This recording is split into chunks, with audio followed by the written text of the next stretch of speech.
Hello world! Today we're going to talk about what Douglas Rushkoff, a media theorist, got wrong about UBI, Universal Basic Income. My name is Leon Nell, a science fiction author and a supporter of Andrew Yang for 2020, and a big fan of his freedom dividend. Recently, Andrew Yang featured a short on Big Think, advocating for the freedom dividend. Links in the description below. For those who had already heard him talk about the freedom dividend, this piece is no different than most of his spiel, with Alaskans' petroleum dollar as an example and all the benefits that it has brought to the Alaskans. However, prior to Andrew Yang coming on the Big Think, Douglas Rushkoff, a media theorist, had his say against UBI. I really have no idea what a media theorist is. I just got it off of his Wikipedia page. Nevertheless, he is the focus of my rant today. So let's get started. What Douglas Rushkoff got wrong about UBI? I think most viewers are familiar with this format. We will be watching his talk on the Big Think together, and I will be commenting on it. For a long time, I was a fan of universal basic income. And the logic I had was that, I always hear politicians talking about, let's create jobs for people. That's what we need is jobs, more jobs. And as if that's what's going to solve the economic problem. So the government is supposed to lend money to a bank who can then lend money to a corporation who will then build a factory in order for people to have jobs. Do we really need more jobs? Yes, we need more jobs, and meaningful ones too. So now we're supposed to create jobs for people to make useless stuff for other people to buy, plastic crap that we're going to throw away or stick in storage units or end up in landfill, just so those people can have jobs so that we can justify letting them participate in the abundance. And that's kind of ass backwards. So I thought, well, shoot, rather than creating useless jobs, what if we just let people have the stuff that's in abundance? Okay, let me summarize his first argument. I think it goes something like this. We can't give away what we have in excess of, house and food, to the people who need them because these people in need don't have jobs. Sure, we can give people houses, but that doesn't mean the recipients have the ability to maintain these houses in a functional state. Sure, we grow plenty of food, more than we can consume, but there is the problem of preserving and distribution of said food. And by failing to address these more practical issues, I don't feel that Rushkoff has genuinely thought through his arguments. Just let people have the houses. What's the problem with this? And UBI kind of goes along that lines of, well, if we have more than enough stuff, if we don't need everybody working all the time.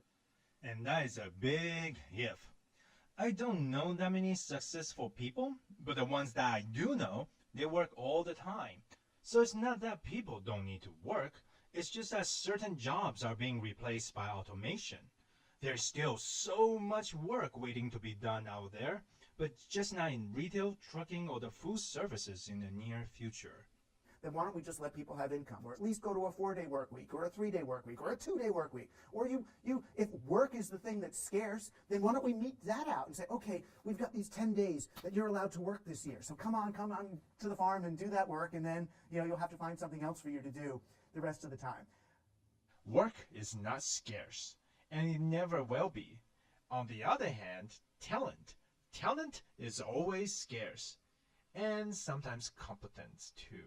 Okay, I'm just gonna skip the next minute and a half because it's a tirade on how we are polluting the world. So first off, that whole idea that we're moving towards lower employment is a myth. We've faked lower employment through extremely extractive, exploitative, polluting, and unsustainable business practices. So I think what he meant is that the abundance that we have created is done by exploiting and abusing the resources around us.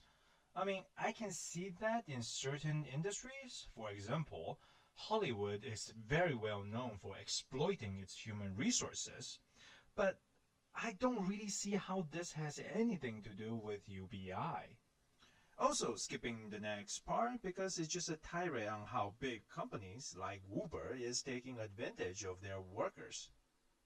So what really happens? What is universal basic income? It's just a way of perpetuating our roles as consumers at the bottom of the pyramid, not as owners. If we're going to go to anything, I would say, what about universal basic assets? What about actual participation? What if the workers owned the means of production? Ah, so we finally come upon the main thrust of his argument. Universal basic assets. And as a staunch socialist, I have flirted with many communist ideas. However, the idea of owning the means of production has simply been outmoded by modern technology. It's easy to think of owning the means of production when you are talking about simple tools that at most increase the efficiency of human production. But when you have something as complex as self-driving cars, which part can you really own? The software, the hardware, the AI data, the servers that communicate between each car? There are so many moving parts that require so many specialized technologies that owning the means of production literally cannot be achieved. Well, unless you own the company's stock. What universal basic income does, if you look at the whole model, is allows the people who own the lion's share of our world to own more and more of it. Rushkoff's logic is that UBI makes the big companies richer because UBI gives the government an excuse to print more money, and we will be spending those money on the big companies. But I really think that's intellectually lazy, and here's why. Number one, printing more money without organic growth in production would just cause inflation. It wouldn't make anybody any richer. Number two, people aren't required to spend their UBI on big companies. I could very well spend my money on their competitors. Number three, Andrew Yang proposed a VAT on the big companies to pay for the freedom dividends, or his version of UBI. So, yeah, no.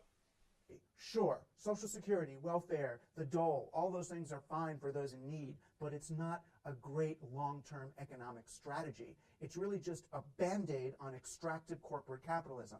I don't know what Rushkoff's political leanings are. However, from this particular video, I guess that he is against capitalism and leaning towards communism. And like I said before, I'm a staunch socialist. So I think Rushkoff and I hold many of the same values and goals. However, I do think that he has some antiquated ideas of economics and technology. But that's just my opinion. And that's my rant. Thank you for listening. If you like this video, please leave a thumbs up and subscribe or leave a comment below. So until next time, that's all, world.